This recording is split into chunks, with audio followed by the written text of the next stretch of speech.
Chers élèves, bonjour. On arrive à la correction du 4e examen régional, toujours du roman autobiographique La boîte à merveilles de Ahmed Sfraoui. Si vous êtes prêts, on commence. Voici l'extrait du texte qui a été déposé dans cet examen régional. Mon père nous quitta le surlendemain à l'aube. Il partit avec pour tout bagage une sacoche de berger en palmier nain, dont il avait fait l'acquisition la veille, une faucille neuve et un sac en toile avec une fermeture à coulisse. Ma mère l'avait confectionné dans un morceau de hake de coton et l'avait bourré de provisions: olives noires, figues sèches, farine grillée et sucrée, 2 pains parfumés à l'anis et 10 krachel. Nous appelons ainsi des petits pains ronds sucrés, parfumés à l'anis et à la fleur d'oranger et décorés de grains de sésame. J'étais réveillée quand mon père partit. Ma mère lui fit quelques recommandations et resta après son départ prostrée sur son lit, le visage caché dans ses 2 mains. J'eus la sensation que nous étions abandonnés, que nous étions devenus orphelins. Tout le monde dans le quartier devait être au courant de nos ennuis matériels et du départ de mon père. Il manifesterait à notre égard une pitié ostentatoire, plus humiliante que le pire mépris. Mon père parti, nous restions sans soutien, sans défense. Le père, dans une famille comme la nôtre, représente une protection occulte. Point n'est besoin qu'il soit riche, son prestige moral dans la force, équilibre, assurance et respectabilité. Mon père venait le soir seulement à la maison, mais il semblait que toute la journée se passait en préparatifs pour le recevoir. Je comprenais ce qui tourmentait ma mère ce matin dans la lumière du jour à peine naissant. Elle se rendait compte dans le tréfonds de son cœur que ces préparatifs seraient vains. Personne le soir ne pousserait plus notre porte, n'apporterait de l'extérieur la sauve odeur du travail, ne servirait de lien entre nous et la vie exubérante de la rue. Pour ma mère et pour moi, mon père représentait la force, l'aventure, la sécurité, la paix. Il n'avait jamais quitté sa maison. Les circonstances qui l'obligeaient ainsi à le faire prenaient dans notre imagination une figure hideuse. La maison se réveillait peu à peu, saluait le soleil et ses bruits familiers. Je me sentais mieux ce matin. Je m'assis dans mon lit. Ma tête ne pesait rien sur mes épaules. Mes bras n'étaient agités d'aucune fièvre. « Maman, dis-je, est-ce que c'est long à moi ?» Ma mère se secoua de sa torpeur, regarda à droite, puis à gauche, comme pour reconnaître l'endroit où elle se trouvait, et me fixa avec 2 yeux étonnés. « As-tu parlé, Sidi Mohammed ?»« Oui, maman, je te demande si un mois est long. »« Un mois dure un mois, mon fils, mais pour nous, le mois à venir sera une éternité. »« Je sais attendre. Toi, tu ne sais pas encore au plus tôt. Tu l'as su autrefois, mais tu as dû oublier. » Ma mère parut abasourdie par cette réflexion. Donc, toujours comme ce que je vous ai dit au début, il faut toujours chercher les mots-clés qui peuvent vous aider de situer ce texte facilement dans l'œuvre. Donc, on a le père, on a le verbe quitter, on a le départ, on a la mère, Lalla Zoubida et Sidi Mohammed qui se sent tristes après le départ du père. Donc, on peut comprendre que ce texte se situe dans la partie de l'été, précisément le chapitre 9. C'est-à-dire après que le père a perdu tout son capital, il était obligé de quitter sa famille pour un mois pour travailler un mois comme moissonneur dans des environs de Fès. Donc, il sera obligé de quitter sa famille pour aller travailler aux environs de Fès en laissant sa femme et son fils seuls à la maison. On passe aux questions qui ont été déposées dans cet examen régional. Toujours la première partie des questions est consacrée à l'étude du texte. Relisez le texte et répondez aux questions suivantes. Ahmed Sfraoui est un écrivain marocain. Quand et où il est né? Donc, il est né en 1915 à Fès. Citez une de ses œuvres autres que La boîte à merveilles. C'est-à-dire, vous devez donner une autre œuvre, un autre roman de Ahmed Sfraoui, mais ce n'est pas La boîte à merveilles.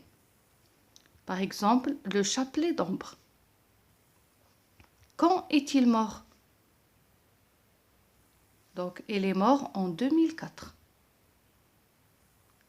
Pour répondre, vous pouvez choisir parmi les informations suivantes. Donc, on a répondu tout à l'heure sans voir les informations, mais parfois, le jour de l'examen, on vous donne une liste où il y a des dates, des noms des romans et des noms des lieux. Donc, c'est à vous de choisir pour compléter. Vous avez 1910, 1915, 2000, 2004. Vous avez à Fès, à Rabat.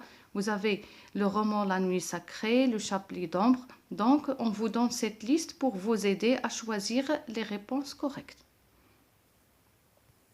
Deuxième question.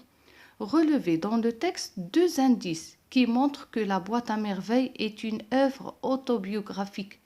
Donc, relevez des indices qui montrent que La boîte à merveilles est un roman autobiographique. Donc, deux indices qui montrent que La boîte à merveilles est une œuvre autobiographique. Vous avez les indices de l'énonciation que vous avez déjà étudiés, mon, je, ma, qui montrent que celui qui parle est lui-même le personnage principal. 3. Situez ce passage dans l'œuvre en répondant aux questions suivantes. Donc, vous allez essayer de répondre à ces questions suivantes. A. Pourquoi le père a-t-il quitté sa famille? Pourquoi le père a quitté sa famille? Donc, le père a quitté sa famille parce qu'il a perdu son capital pour aller travailler dans les environs de Fès. Donc, c'est la réponse exacte. B. Quel travail compte-t-il faire?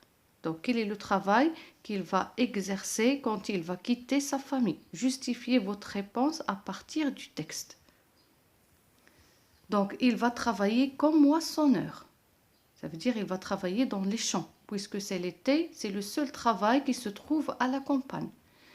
L'indice qui le montre dans le texte, c'est l'utilisation du nom la faucille neuve. La faucille, c'est un instrument qu'on utilise pour couper le blé.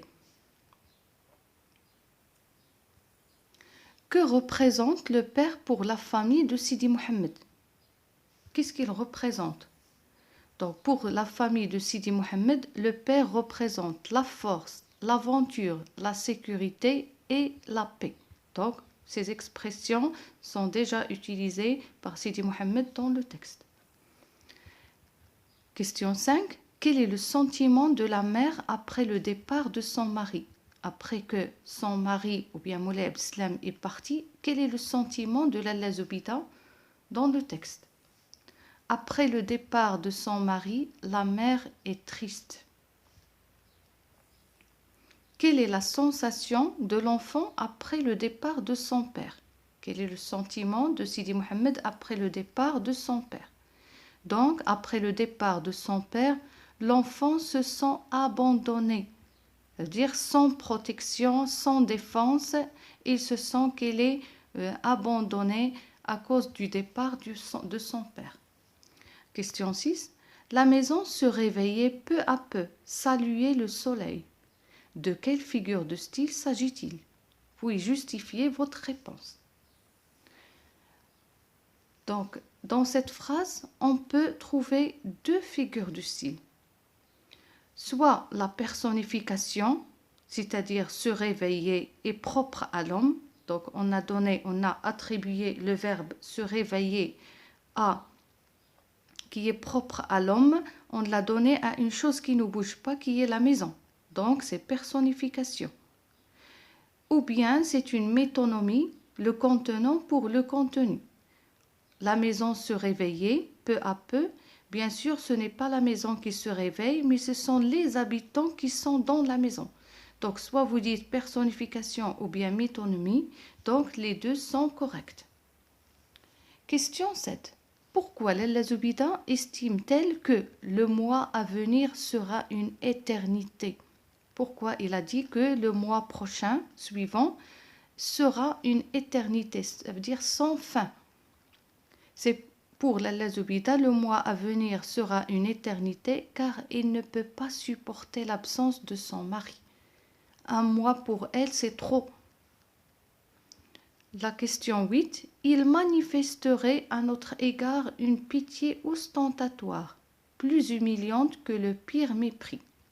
Selon vous, l'enfant a-t-il raison d'éprouver un sentiment pareil vis-à-vis des voisins? Justifiez votre réponse.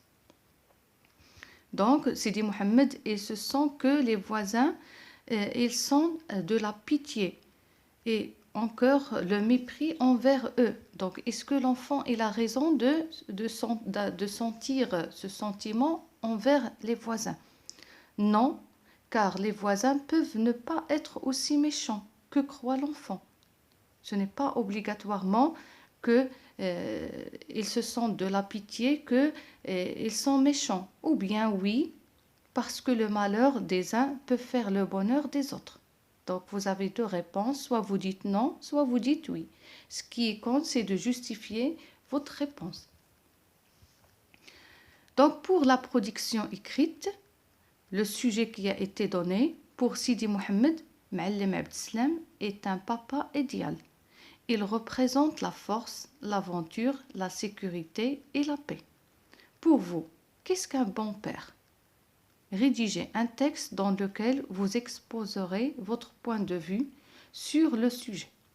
Donc, les mots-clés sont le père, pour Sidi Mohamed, Mouallim Abd Salam est un père idéal. Le père est l'image, ou bien il représente la force, l'aventure, la sécurité et la paix. Donc la question, pour vous, qu'est-ce que ça veut dire un bon père?